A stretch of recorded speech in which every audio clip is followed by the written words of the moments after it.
que no respeta nuestra cultura, nuestra comunidad, nuestro río.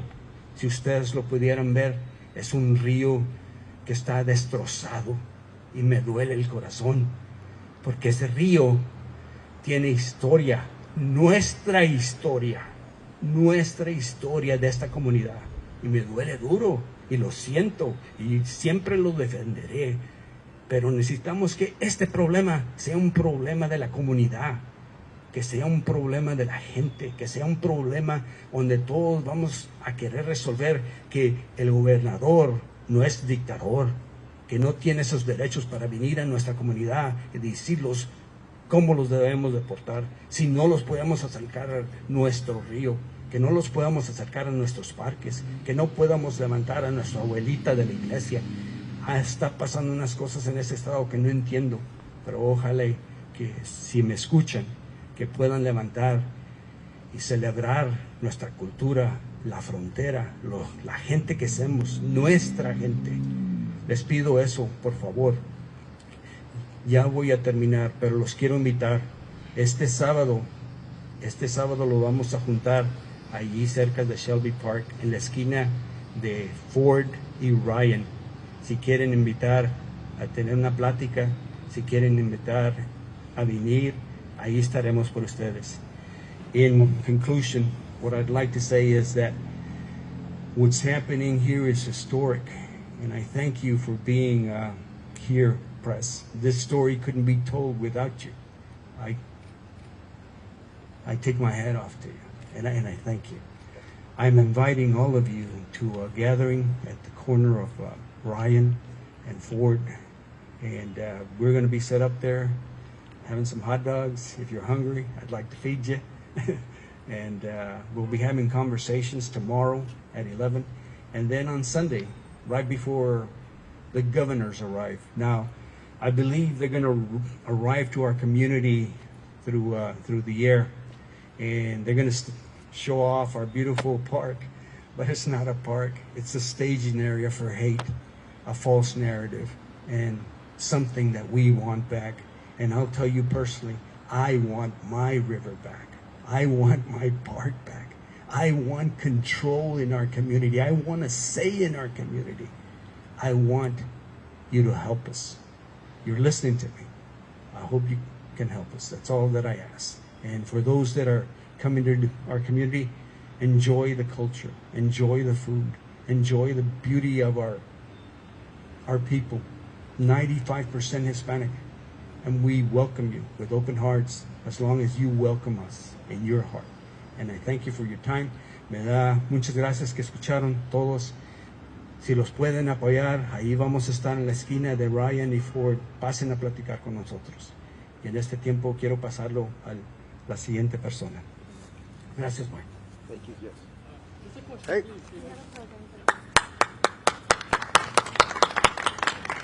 Ladies and gentlemen, what you just heard was a passionate plea. And I can tell you that everybody has opinions, but this man has passion along with his opinions. And we love him a lot. We appreciate him a lot. And next we have on our list of speakers, America. Not America, but America. Her mom and I named her that, and we want her to call her America, please. America, would you come forward, please?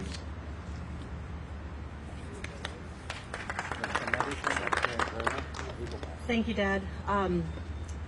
So Dad doesn't mention this too often, but he started out working in the Texas justice system and had a pretty strict upbringing. One of the things that happened was he would not let us leave if we still had chores. And so I'm kind of shocked that we have 15 governors coming down to Eagle Pass when they still have chores in their home states. So Eagle Pass, we need so many things. We need education, support for our schools. We need support for our hospitals. You probably noticed you can't get a very good signal here. We need a lot more help with our electronic, our infrastructure, our roads, everything. We have a third bridge we want to go up. And our governors are leaving the mansion. They're not getting work done. They're not passing bills. And we're asking them, stop making up fairy tales and get some work done. Now, one of the things that I did back in 2020 was I actually was part of a group that tried to rename Shelby Park. And I think more than ever, we need to change the name so that it no longer reflects a bygone era and an era of hate. And we need to name it to something that's more reflective of this town and the town that I love. I'm personally holding out for the Mike Garcia Park, Friendship Park, but I'll leave that up to our community to decide what they want to do. Now, if you want to hear from our community what's going on Saturday at 11 a.m., we have a Meet the Locals event happening at the corner of Ford Street and Shelby Street, Ford Street and Ryan Street outside of Shelby Park. And so you have a chance to come down, enjoy some Texas hospitality, and get to know us really well. You know, instead of talking heads on, different channels, you can talk to us and see what we're like. The other thing I want to do is I want to invite everybody to our churches here in Eagle Pass. We have a number of them, and we know it's kind of hard with travel and everything else. So we're having a prayer service at 1 p.m. on Sunday. And today, here and now, and the pastor's with me, we are inviting the 15 governors to come in early at 1 p.m. and join us in prayer. So they're saying that they're trying to do God's work, and we're saying, well, our houses of faith, have this work that we would like you to do with us. And it starts by, bending your head and listening to inspiration. So I'm hoping the inspiration they hear from their father is you have chores at home, but we'll see how that goes. So, and then following the prayer service, we will have fellowship. So I hope everybody will join us on Saturday and then on Sunday. Now we have a couple more speakers, but afterwards we will be available for questions. So I'll yield the floor back to my father. Thank you, America. That was well said. What's this? Park, Mike Garcia. That's the first time I've ever heard that. I thought about it for a while. Yeah, I guess you did. You concocted that. And once again, you hear someone talking with a lot of passion, because she's got a lot of passion. She learned how to paddle down that river in our canoe, which we haven't used in quite some time since the violence was here. It's parked on the side of our house, turned over upside down. At this time, Tino Garza. Is Tino here? Tino, Pastor Tino? I didn't see you come in. But we're going to go to Pastor Doug. This guy, he towers over the rest of us because he's so tall. Pastor Doug, please come forward and tell them who you are and who you're with. Appreciate you. Thank you.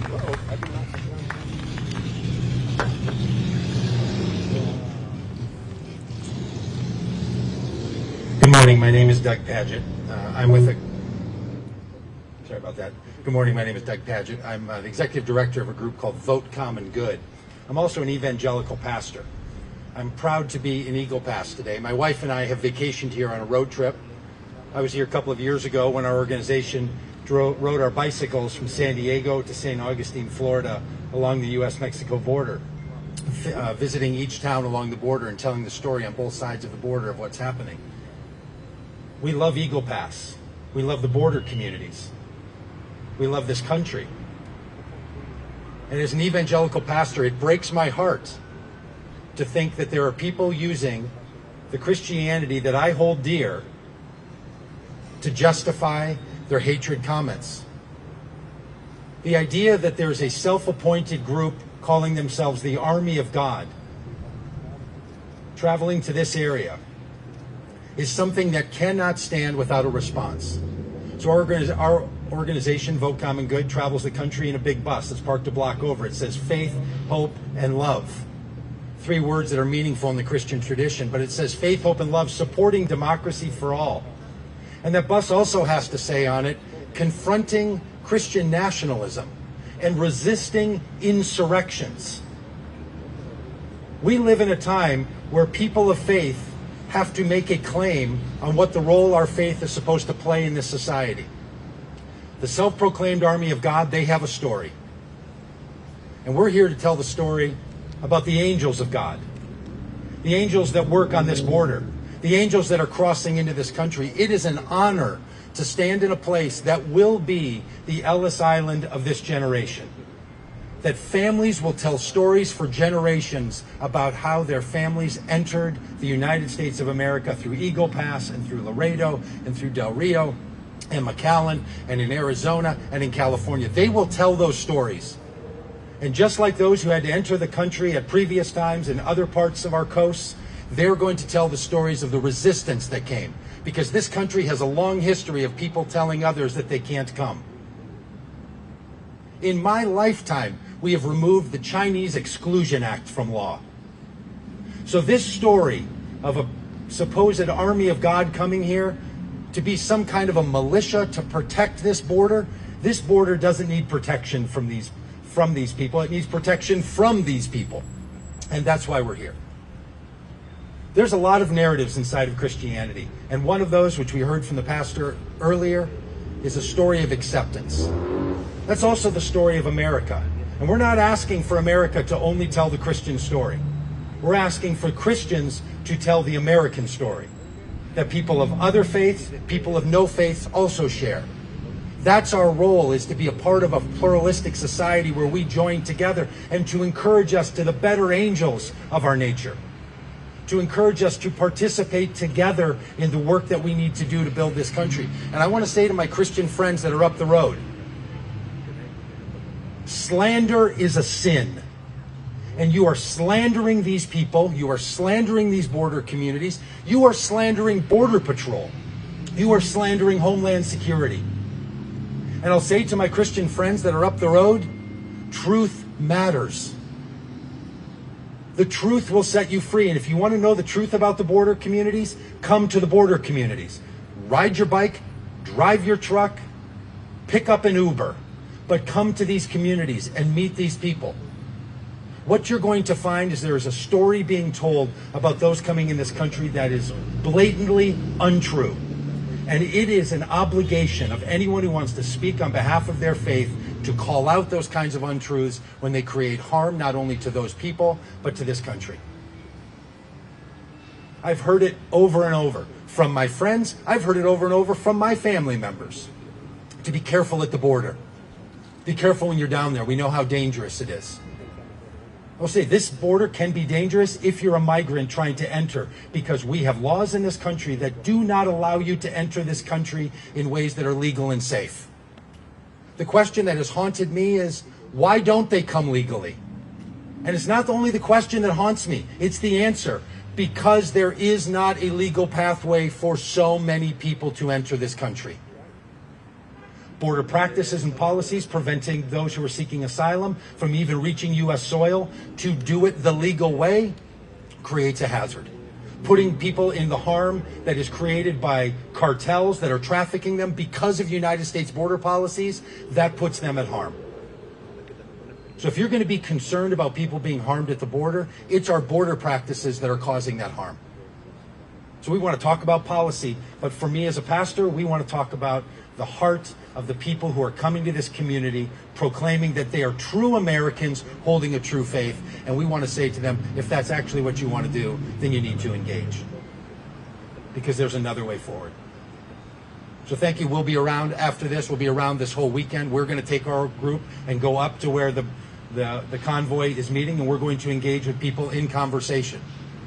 One of the great things about being an evangelical is I get to be an evangelist. And there is a whole mission field 25 miles from here that we're going to go visit and try to help these people understand the truth that they're seeking to proclaim. So we look forward to being with you. Again, my name is Doug Padgett, D-O-U-G-P-A-G-I-T-T, and from Vote Common Good. Thank you. Thank you, brother. Appreciate what you had to say. Wow, we have heard some passionate pleas and passionate words, and those were just as passionate as Jesse's. And thank you, Pastor, for sharing those things with us. I do have one other person that is not on our agenda that I asked her to say a few words. Juanita, come forward, please. Juanita's been past president of the Texas A&M Mothers Club, and we've sent a lot of kids from this community to not just Texas A&M in Bryan, but in Laredo, in Galveston, and now in San Antonio, and we are real proud of all our Texas Aggies. And Juanita's been involved in local activities for all your life, I believe, huh? I'm not going to tell them how long that is, but please say a few words. I know you got to get back to the courthouse. Good morning, everybody. Yes, I am Juanita Martinez. I was Aggie Mom president for 6 years, and by the way, we did get statewide recognition when I was president. Little old legal pass. But my message today is very clear. Of course, everybody knows we are exhausted. The community is exhausted by what is happening here. And it's true. There has been an invasion, but it's I'm not talking about the immigrants. The invasion is from Governor Abbott. From Governor Abbott and his political rhetoric and his stunts that he's pulling here. And believe me, when I tell you, the community is exhausted. But I want to focus on something right now. And this goes to our city government.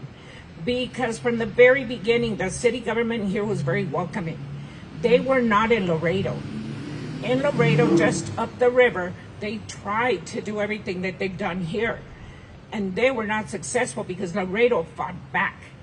Now, if you think about Shelby Park, it is not a federal park. It is a city park.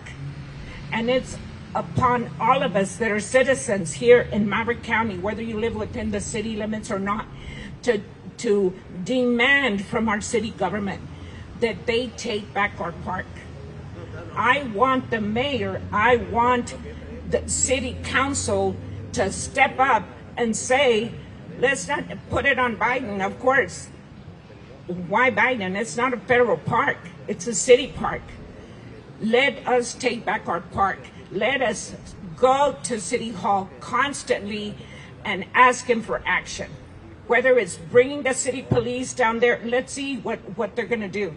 If the mayor has the guts and if city council has the guts to put all of our city police down there and say, we demand that you open up this park. Now, there's something very important coming up, which means that's why we need that park open. You heard our wonderful speakers. Everybody, has their perspective. Everybody has their amazing points. I love all these people. But one thing that I'm not sure if it was Jesse or America that brought up, that event that's coming up. The eclipse is coming up. And that is where we used to hold all our events. We should demand that before that gets any closer, which is a couple of months away, we want our park back. And it is in the power of the city government to do that. That is my message. That is different, but that's my perspective. And thank you for listening. Like I said, we thank everybody for the coverage. We really thank you, because without you spreading the word, where would we be? We'd be all alone. Thank you. Thank you. Thank you for sharing. Thank you, Juanita. And we're going to be closing here pretty soon, but I'm going to ask Julio, Jesse, America, y'all come over here behind me. Did Tino, the Pastor Tino, ever show? I didn't see him anywhere. And Jose Corpus, come over here too. Juanita, I know you got to go, but if you want to stay a few minutes, you're welcome to. All of these people are going to be available to answer questions for you. But right now, get in closer because they're going to take your picture probably. Throw darts at it later or something. I don't know. No, just kidding. So at this time, we want to thank everybody once again. You've heard a lot of things. You've heard a lot of passion, and it's for real. And we're glad you're here because we know you're for real. And we appreciate what y'all are doing for us, for all of us. On behalf of Eagle Pass Chamber of Commerce, we welcome you. We ask that you do everything that you ought to do, and we appreciate your being honest and open with your people, your listeners, your viewers, and we just ask God to bless you. And to officially do that, we've asked Pastor Julio to come and to close this meeting, and after which we will do questions. Pastor Julio. Sí, por favor. Vamos a cerrar la junta. Bien, para ir terminando, darnos cuenta que tenemos que cambiar el lenguaje sobre las noticias. Cuando decimos invasión, estamos refiriéndonos a otras cosas. Let me translate. Sometimes we have to change our rhetoric. Instead of calling it an invasion, maybe we need to use less words that are stirring people up. Ya la palabra invasión lleva intrínsecamente la violencia. Invasion has an intrinsic meaning of violence, and we don't need that. Tengo 6 años viviendo en Eagle Pass y yo no he visto ninguna invasión, ninguna violencia. He's only been here 6 years, so he hasn't seen any violence or invasion of any kind. No he visto grupos de migrantes con armas para atacar nuestro pueblo. I haven't seen any migrants with any arms. I guarantee you they wouldn't bring them. Si quieren ayudar a nuestra ciudad de Eagle Pass, Claro que sí, todos son bienvenidos, pero la ayuda que necesitamos es otra clase de ayuda. If you want to help Eagle Pass, and yes, we need all the help we can get, we ask you to do it in a different way. Tenemos muchas familias que sus casas, sus techos están destruyéndose. Tenemos muchas familias que sus casas, sus ventanas están mal. Tenemos algunos barrios donde las casas necesitan ayuda. Esa es la clase de ayuda que necesita Eagle Pass. We do have a lot of folks that are below the poverty line, a lot of elderly people who live in housing that maybe needs weatherization, maybe a new roof, some neighborhoods that need some work in the streets and places like that. And if anybody wants to help with those kind of things, we welcome you. And we have had many groups, missionary groups and other groups, to come and help us here in Eagle Pass, and we appreciate that very much. Si ustedes pueden dar una mirada a nuestro alrededor, verán a un Eagle Pass tranquilo y muy trabajador. If you look around, you'll see that Eagle Pass is a very peaceful place. Like a lot of small towns, the business is going on as usual. It's very tranquil, and there's a lot of happy people that are here, except for the situation we're enduring right now. Pero si seguimos con leyes injustas sobre migración, si seguimos con leyes que invaden realmente nuestro pueblo, tendremos puentes cerrados, tendremos negocios cerrados por la falta de flujo de gente entre una comunidad y otra, como es México y Estados Unidos. He said a lot there. We don't need a lot of the drama that we're having right now. We don't need bridges closed because there's a lack of resources to hold the bridges open. And because of the bridges being closed, our local downtown businesses and in town lost a whole lot of money before Christmas, the time it's usually their peak season. And since then, people from Mexico didn't come, didn't spend, didn't get their kids their Christmas gifts that had at Walmart and other places. I added that. And we need things to change, to make things better for the economy, for the people here, for everybody's best interest.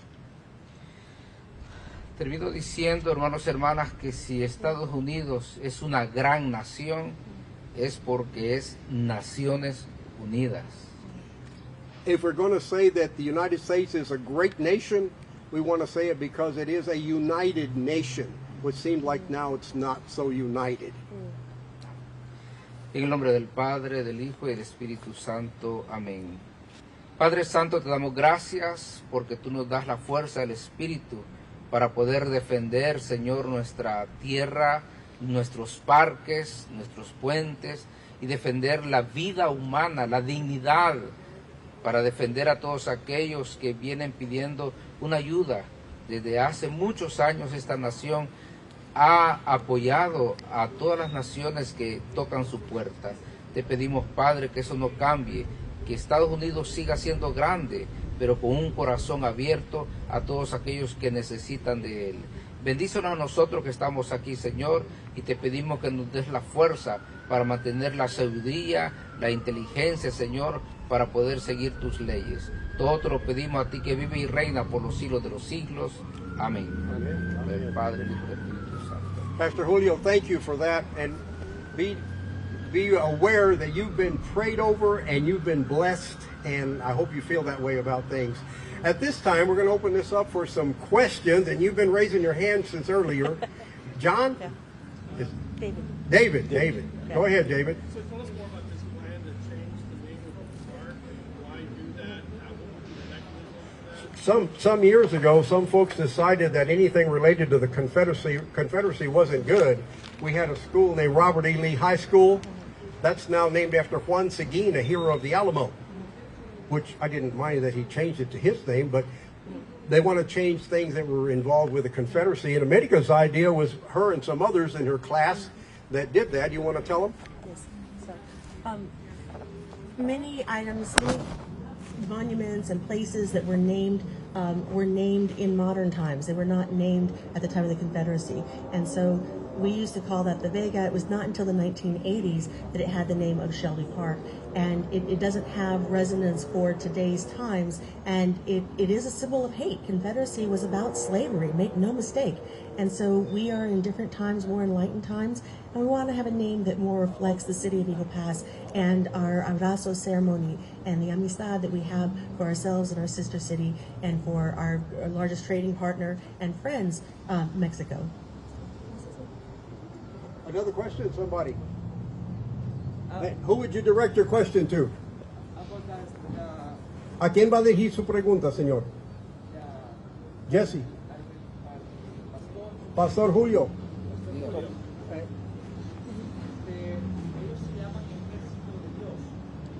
El grupo que viene, the Convoy, calls themselves the Army of God.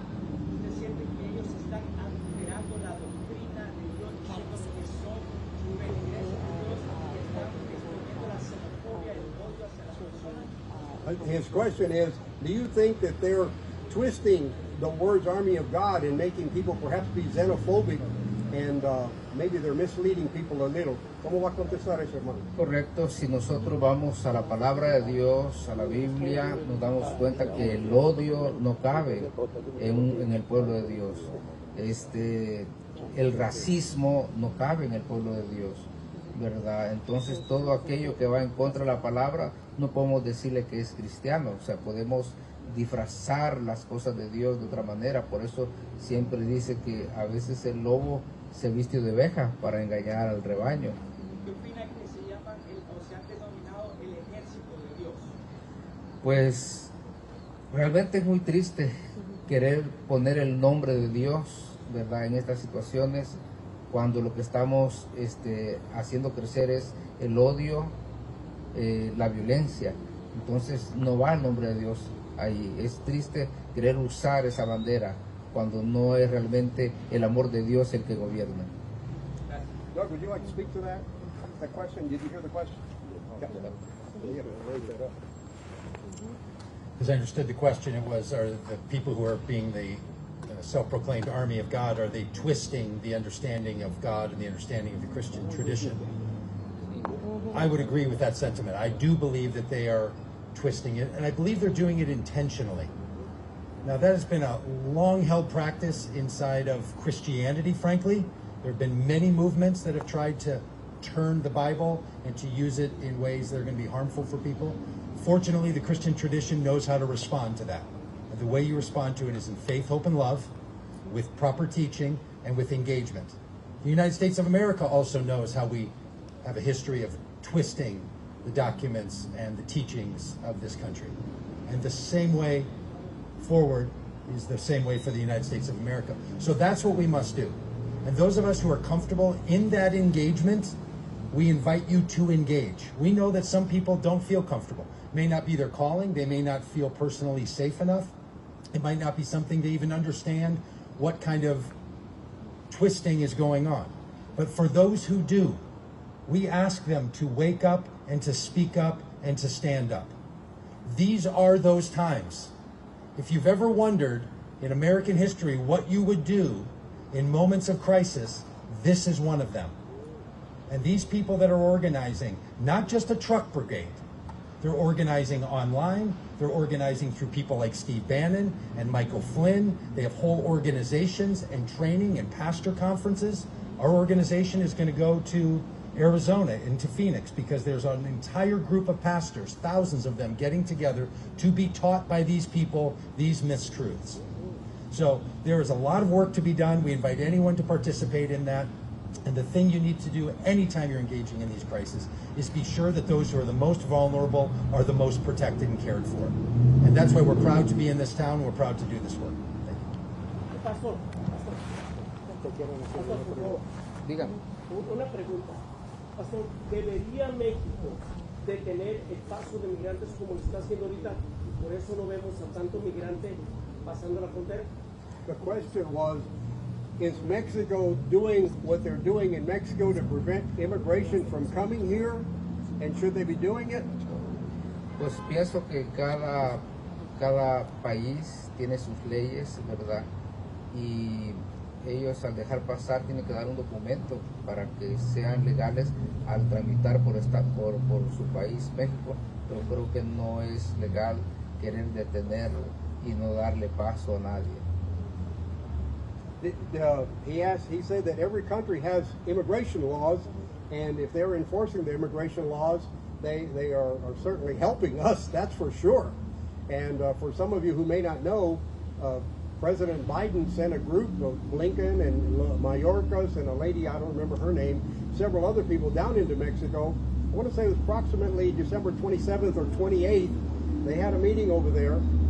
Pastor Julio has been involved in taking aid over to places in Mexico. I was accompanying him one day, just a day or two before that meeting. And there was a normal business here. There were migrants on the streets. There were several hundred people at the place we delivered some food. And we went back 2 days later after the meeting had been held, and there were police everywhere. There were SWAT teams, there were state police, there were National Guard, and there was not a migrant to be seen except in the shelters. Do I think it's working? Yes. Do I think that the I'm trying to talk in Spanish, and the razor wire and concertina wire all along those containers is helping? No, that's not helping at all. It's like having a bear coming at a little kid, and the kid raises his arms at the bear, and the bear runs. He's not knowing that his daddy is much bigger and is right behind him. Who scared the migrants? Not the wire, not the National Guard, and not Governor Abbott, but the Mexican government's cooperation. That's what's done it all. Otra vez. Es que México ha cooperado tanto. Ellos son los que están haciendo la diferencia. Lo que están haciendo en cooperación con los Estados Unidos ha servido de detener flujo de inmigrantes ilegales a Eagle Pass, a Piedras Negras, de Piedras Negras para acá. Ahorita ya no los ves, lo están deteniendo en la frontera con Guatemala, lo están deteniendo en cada pueblo en México, y ha servido para ayudarnos. No son las alambres de púas, ni de navajas, ni los militares. Eso no está haciendo nada. Todo está haciendo allá en México, y estamos agradecidos, yo te lo juro. Gracias. Yes, ma'am. Hi, Mike. I was hoping that you could comment on the border deal in D.C. We understand that right now it's a bipartisan deal. You want to talk to that?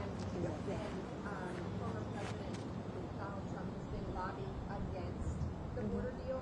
As a border community, what are your thoughts? Do you think it's a good idea, this border deal? Do you think it's Let me give you the expert on that subject. Not the expert, but I've been brought up to speed very quickly living here in Eagle Pass. So it's kind of like a bus, you know, it's not the one I want, but it's getting me further than where I am now. Anything that we can do will be good, because right now we have a problem that is more valuable to people than the solution is. And like I said, it's not the solution I want, but it's a good place to stop, catch our breath, rebuild our economy, and then work on the next step. And we need something that is not razor wire, that is not takeover of private property and takeover of municipal property. So it's a good first step, and I look forward to a second term with a president who's going to work more towards a more humane and just immigration policy. President Trump has been lobbying against it. If this border deal doesn't go through, would you blame President Trump for it? You know, there are a lot of people to blame for a lot of things, and I think we need to take a look at ourselves and what we have within ourselves to do, and start with ourselves. Let he who is without sin throw the first stone. So I'm going to urge everybody to step up and speak up, and to take action in their communities and organize and say, you know, this is what Jesus said. You know, what would Jesus do is back we come back to. So I'm not going to throw blame on him here in public, but in private, I have a lot of opinions on that. You have to come to our house and have dinner, and we'll talk over the table and have a glass of wine, and, you know, in vino veritas. Are there any other questions, pressing questions? We do have some more people that are here. This one over here. Another comment? Oh, yes, ma'am, I'm sorry. No worries. I just wonder if any of y'all support calls to federalize the Texas Guard. There are big calls on Biden to federalize the Texas Guard, which is something he can't do. I just wonder if anybody here supports that, or would call on Biden. Que si alguien aquí sabe si alguien ha pedido al presidente hacer federal lo que es la Guardia Nacional de Texas, que ahorita está bajo el gobernador Abbott.